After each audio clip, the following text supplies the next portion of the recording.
Bonjour, je m'appelle Lise et je veux vous raconter une histoire. À l'époque, je pensais que c'était la fin de ma vie. Mais tout ça s'est révélé être un nouveau départ. Pour faire court, je suis tombée enceinte quand j'avais 15 ans. Choquant, tu ne trouves pas? Tout s'est passé au lycée, en classe de première, l'année de mes 16 ans. Du permis de conduire et du bal de promo, l'année où j'ai rencontré mon premier petit ami et où j'ai eu mon premier amour naïf. C'est vrai qu'on n'était pas très attentif avec la contraception, mais on n'était pas vraiment bien informé sur le sujet. Puis pendant quelques semaines, je n'ai pas eu mes règles, mais je ne me suis pas inquiétée car mon cycle était encore instable. Jusqu'à ce qu'un matin, mon reflet me surprenne. Est-ce que ma bonne fée était passée par là? Ma poitrine était superbe. Et tout d'un coup, je ne pouvais plus penser qu'à une chose. J'étais peut-être enceinte. Une publicité pour une clinique qui faisait des tests de grossesse gratuits a attiré mon attention. Et j'y suis allée. Un ami m'y a emmenée. La femme m'a fait passer le test de grossesse. Un petit plus s'est affiché. Puis, tout s'est écroulé.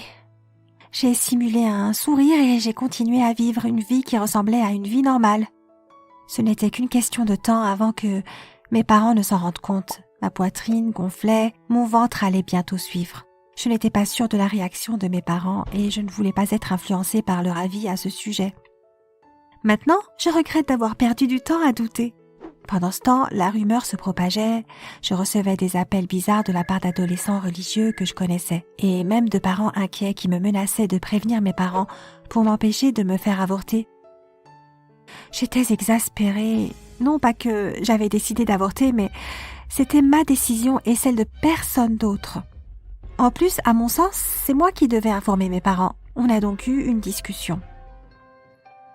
Inévitablement, ils étaient angoissés par la grossesse, mais ils ont promis de me soutenir, quel que soit mon choix. Et après que mon copain l'ait dit à sa famille, sa mère a appelé la mienne. Ils ont promis un soutien inconditionnel. J'aurais été perdue sans eux. Même avec tout cet amour, la vie d'adolescente enceinte était horrible. À 16 ans, c'était pas du gâteau. Les rêves d'aller à l'université étaient en cendres. J'avais honte, j'étais déprimée. Le mois de septembre est arrivé et l'année scolaire a commencé sans moi. J'ai terminé l'année avec des cours à domicile isolés. Des amis m'ont rendu visite, mais ça m'a fait mal d'entendre parler de leur vie de jeunes insouciants. À ce moment-là, mon petit ami et moi, on ne s'aimait pas beaucoup. On était en désaccord sur tout. Alors quand l'heure est arrivée, j'étais en miettes. Ma fille est arrivée 2 semaines plus tôt après 23 heures de travail. Je ne sais pas comment je l'ai tolérée, mais ma mère, mon petit ami et la mère de mon petit ami étaient à mes côtés. Pendant tout ce temps, j'ai enduré beaucoup de mépris de la part des gens. J'ai eu de la chance d'avoir un soutien sans limite. Je n'arrive pas à imaginer la vie des filles qui sont forcées de devenir mères et celles qui le sont seules.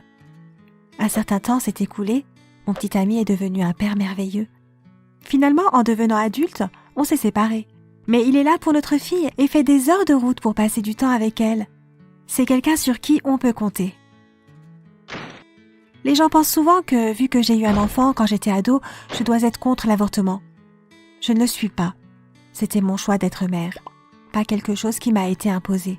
C'est un choix que je suis heureuse d'avoir eu. J'aimerais que n'importe quelle mère adolescente puisse raconter une histoire aussi inspirante.